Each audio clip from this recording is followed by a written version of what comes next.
एक समय की बात है। एक छोटे से शहर में एक अमीर इंसान रहता था जिसका नाम था रमाकांत। रमाकांत ने एक गरीब घर की लड़की से शादी की थी, कौसल्या, जो कि बहुत ज़्यादा सुंदर थी और दिल की बहुत अच्छी थी। अपने ससुराल में वो अपना हर कर्तव्य अच्छे से निभाती थी। इस तरह 25 साल बीत गए थे। कौसल्या बहुत ही दयालु थी।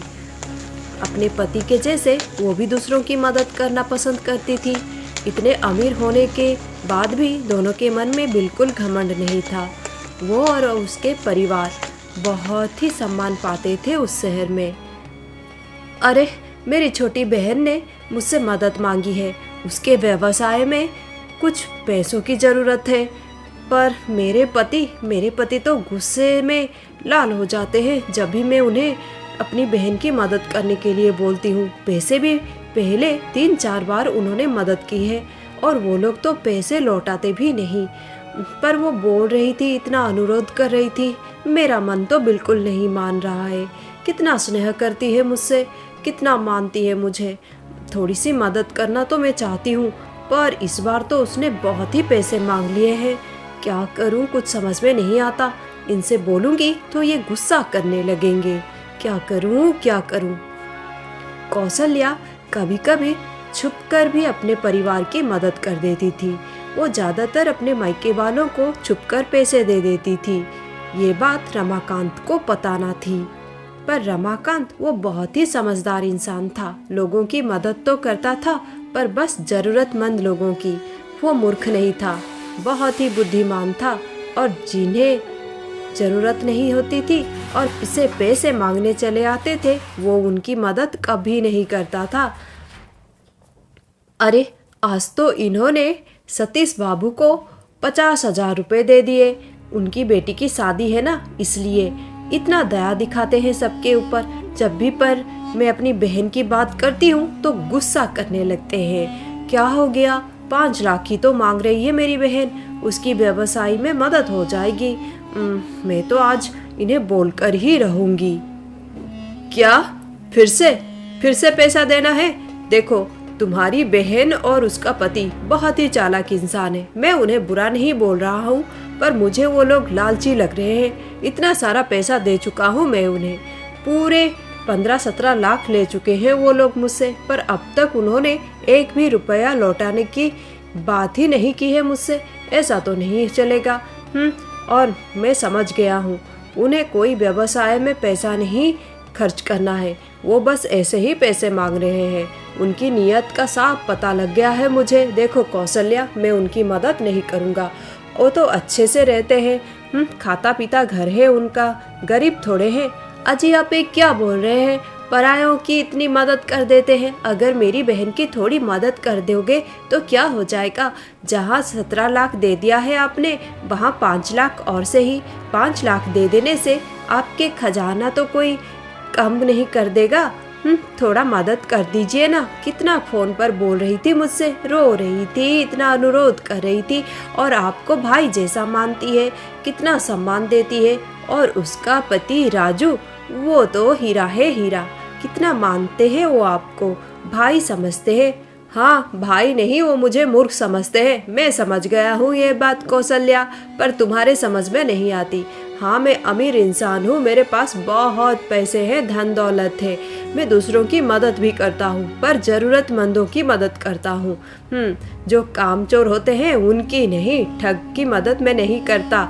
लालची है वो लोग। मैं तो बोलूँगा कि तुम भी उनसे दूर रहो। पहचानो उन्हें। क्या ऐसे अंधी बनकर सबकी मदद कर रही हो? ये तो ठीक बात नहीं है। देखो, ये पैसे मेरे बाप दादाओं की मेहनत की कमाई है, मेरी मेहनत की कमाई है। मैं इसे ऐसे नहीं लुटाऊंगा। समझ लो तुम ये बात। रमाकांत बहुत समझाता है अपनी पत्नी कौसल्या को, पर कौसल्या तो है ही ना समझ। वो कहाँ से समझेगी? रमाकांत के मना करने पर उसे बहुत गुस्सा आ जाता है। देखो तो, गरीब घर की लड़की हूँ, इसलिए ऐसा व्यवहार कर रहे हैं मेरे साथ। ऐसा नहीं चलेगा। दूसरों की मदद कर रहे हैं तो मेरे घर वालों की थोड़ी मदद कर देंगे तो क्या हो जाएगा। वैसे भी मेरी बहन ने मुझसे वादा किया है कि वो पैसे जरूर लौटाएगी, इस बार सारे पैसे लौटाएगी। मैं तो बोल रही थी आधे पैसे ही लौटा देना, पर वो बोली नहीं दीदी नहीं, 1 साल में पूरे पैसे लौटा देंगे, वो भी सूद समेत। उसका पति राजू भी बोल रहा था, पर ये नहीं सुन रहे हैं। ऐसा नहीं होगा। मैं तो आज ही उससे बात कर लूँगी। वैसे वो 2-4 दिन बाद घर आ रही है, उसको तो लगता है कि मैं उसे पैसे दे दूँगी, पर ये अगर मुझे पैसे नहीं देंगे तो मैं कैसे दूँगी उसे 5 लाख रुपए। हे भगवान, कितना आस लगाए आएगी वो पैसे लेने के लिए, क्या बोलूँगी उसे। अब कौशल्या चिंता में पड़ जाती है, बहुत परेशान हो जाती है। 2-4 दिन बाद उसकी बहन कामिनी घर आने वाली है पैसे लेने के लिए, पर कौशल्या के पास इतने पैसे नहीं है। कौशल्या इतनी परेशान हो जाती है कि वो सोचती है, अरे बाबा रे, क्या करूं। मैंने तो इन्हें इतने मनाने की कोशिश की, पर ये तो मेरी बात सुनते ही नहीं। मैंने सोच लिया है मुझे क्या करना है। मेरे पास जो पैसे, मतलब मेरे पास कुछ सोने के मोहरे हैं। हाँ, मैं वो सोने के मोहरे अपनी बहन को दे दूंगी। पर अब तो घर में इतने सारे लोग हैं, मेरी ननंद भी आई हुई है, कहीं उसके नज़र में आ गई तो बात बहुत बड़ी हो जाएगी। मेरे पति तो बहुत ही गुस्से वाली है। मुझे कुछ करना होगा, कुछ सोचना होगा। और इस तरह 2-4 दिन बीत जाता है और कौशल्या की बहन कामिनी और उसका पति राजू उसके घर आ जाते हैं पैसे लेने के लिए। और इस तरह 2-4 दिन बीत जाता है। अरे ये क्या कामिनी, हाँ दीदी तुम्हारी कब पैसे देंगी तुम्हें? वो तो पैसों का नाम ही नहीं ले रही है। मैंने तो टिकट भी काट लिया है, हम लोगों को घूमने जाना है ना, ये पैसे लेकर कब देगी ये पैसे? अरे मैं क्या करूं जी, आप ही सोचिए। उसकी ननंद आई हुई है, आगे पीछे घूम रही है। दीदी ने तो फ़ोन पर ही मुझे बोल दिया था कि घर में आके पैसों की बात बिल्कुल ना करना, मैं तुम्हें चुपके से पैसे दे दूंगी। पर अब तक उन्होंने पैसों का नाम ही नहीं लिया है। और उसकी ननंद तो बहुत चालाक है, सीसीटीवी है सीसीटीवी, पूरे घर में घूमती रहती है। पता नहीं कब उसे पता लग जाए तो बड़ी मुश्किल हो जाएगी जी। जीजाजी तो बहुत ही गुस्से वाले हैं। अरे मैं यहाँ नहीं रह सकता, परेशान हो गया हूँ इनका ये ठाट बाट देखकर। जल्दी हमें पैसे लेकर जाना चाहिए। कामिनी, बोलो ना अपनी दीदी को। अजी बोला ना, नहीं बोल सकती। उसकी ननंद ऐसे आँख मेंढक के जैसे करके देखती रहती है। ठीक है दीदी, दे देगी पैसे। मैंने दीदी को बोल दिया है कि आज शाम को हम वापस जा रहे हैं घर, तो उन्होंने ज़रूर पैसे का बंदोबस्त कर दिया होगा। वो दे देगी और हम लेकर चले जाएंगे जी घूमने। अरे अब मैं क्या करूं, मेरी ननंद तो बस पीछे ही पड़ गई है। उसे शायद शक हो गया है कि मैं अपनी बहन को कुछ पैसे वैसे दे रही हूँ। अरे अब मैं क्या करूं। अच्छा हुआ कामिनी ने पैसों की बात नहीं की, अगर मेरे ननंद तक ये बात चली जाती तो बहुत बड़ी बात हो जाती, मेरी तो कोई सम्मान ही नहीं रहती।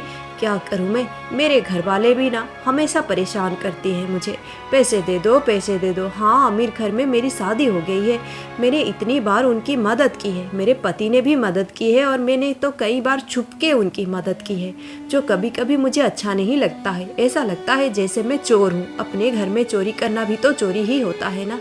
हाँ, मेरे परिवार वाले भी ना कुछ नहीं समझते। क्या करूँ समझ में नहीं आता। मेरे मन में इतना दया है कि मैं सोच ही नहीं पाती हूँ। वो लोग मुझे मांग लेते हैं पैसे, मैं दे देती हूँ, और अब तो पैसों का इंतज़ाम ही नहीं हुआ है। मैंने तो सोचा है मेरे पास जो सोने के मोहरे हैं उन्हीं को ही मैं दे दूँगी अपनी बहन को, पर कैसे दूँ? ये ननद तो पीछे ही पड़ी है, मुझे कुछ उपाय करना होगा। वैसे मेरी बहन को लड्डू बहुत पसंद है। मेरे दिमाग में भी अच्छा आइडिया आ गया है। एक काम करती हूँ, बड़े बड़े लड्डू हैं घर में, हाँ उन लड्डुओं को तोड़ देती हूँ। फिर उसके अंदर मैं सोने के मोहरे रखकर अपनी बहन को दे दूँगी, फिर बाद में मैं फ़ोन में बता दूँगी उसे। यही ठीक रहेगा। वो जाने के बाद ही उसे बताऊंगी, जब वो घर में है बताऊंगी तो मेरी ननंद को पता चल जाएगा। यही ठीक रहेगा। फिर कौशल्या ऐसा ही करती है, वो बड़े बड़े लड्डुओं को तोड़ देती है बीच में, और उसके अंदर वो सोने का मोहर को रखकर उन्हें अच्छे से बंद कर देती है। फिर मिठाई के डिब्बे में लड्डुओं को रख देती है और अपने बहन को लेकर दे देती है। ये क्या चल रहा है तुम्हारे घर में? पागल तो नहीं हो गई है तुम्हारी बहन? हमने उसे पैसे मांगे थे और वो हमें मिठाई का डब्बा देकर भेज रही है। ये क्या बात हुई? तुमने बात की है कि नहीं अपने बहन से? क्या है ये सब? अजी बात तो मैंने की है, आप क्यों भड़क रहे हैं? क्या करूं मैं, समझ में नहीं आता। शायद उसकी बहन है इसलिए पैसे नहीं दे पा रही है दीदी, नहीं तो दे देती। कोई बात नहीं जी, बाद में कभी दे देगी। चलिए यहाँ से, मुझे तो बड़ी शर्म आ रही है। उसकी बहन ऐसे देख रही है जैसे हम चोर हैं, चोर। अरे उसे जो समझना है समझने दो, हमें उससे क्या है। पर तुम अपनी दीदी से एक बार फिर से बात कर लो ना। मेरी तो बड़ी इच्छा थी कि हम घूमने जाएं, घूमे फिरे, मज़े करें, ऐश करें ये पैसे लेकर। पर तुम्हारी बहन तो बहुत ही चालाक निकली। अरे हमेशा तो तुम उसे उल्लू बनाती रहती हो, इस बार क्यों नहीं बना पाई? तुम्हारी अक्ल भी घास चरने चली गई है शायद। अजी क्या करूं, आजकल वो बहुत ही स्मार्ट हो गई है। और देखो तो कितना दिखावा करती है, रोज नई साड़ी पहन लेती है मेरे सामने, इतना दिखावा। अरे तुम भी तो रोज नई साड़ी पहनती हो। अजी छोड़िए ना, छोड़िए, मेरी बात अलग है, मैं पहनूंगी। पर वो तो दिखावा ही कर रही है ना, और इतना दिखावा। ओह, इनका घर तो देखो कितना कीमती सामान रखे हैं, जैसे यही लोग ठाट बाट से रहते हैं और कोई नहीं।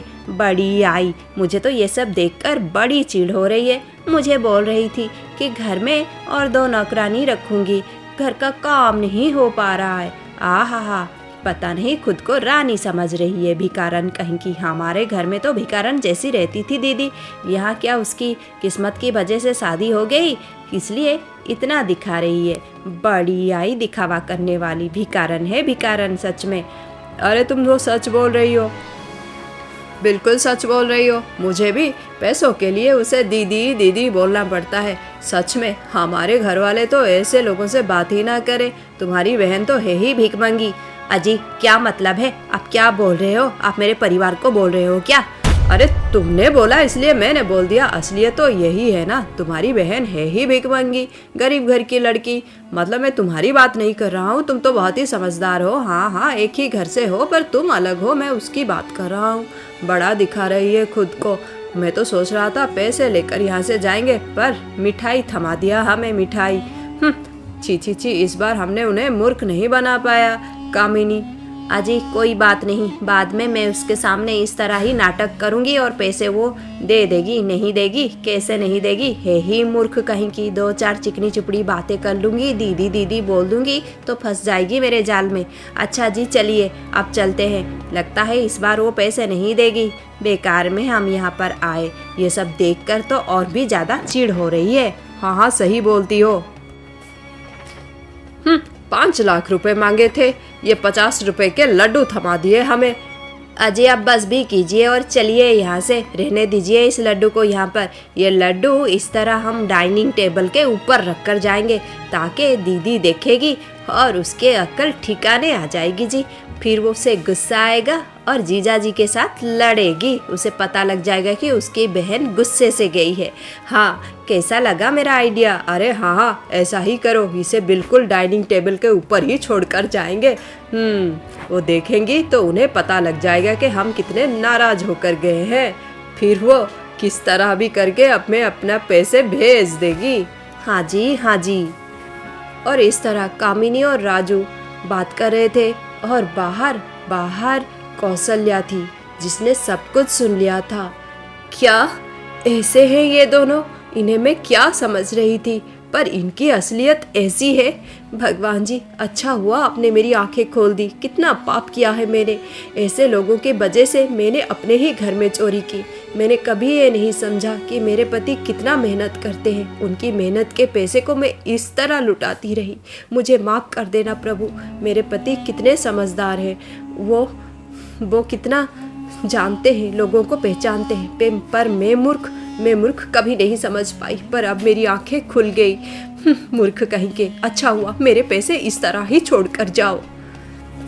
और इस तरह मूर्ख कामिनी और उसका पति राजू वो मिठाई का डब्बा डाइनिंग टेबल के ऊपर गुस्से में रखकर चले जाते हैं। और कौशल्या भगवान को धन्यवाद देते हुए अपने मिठाई का डब्बा ले लेती है और उसके सोने के मोहरे वापस उसके पास आ जाते हैं।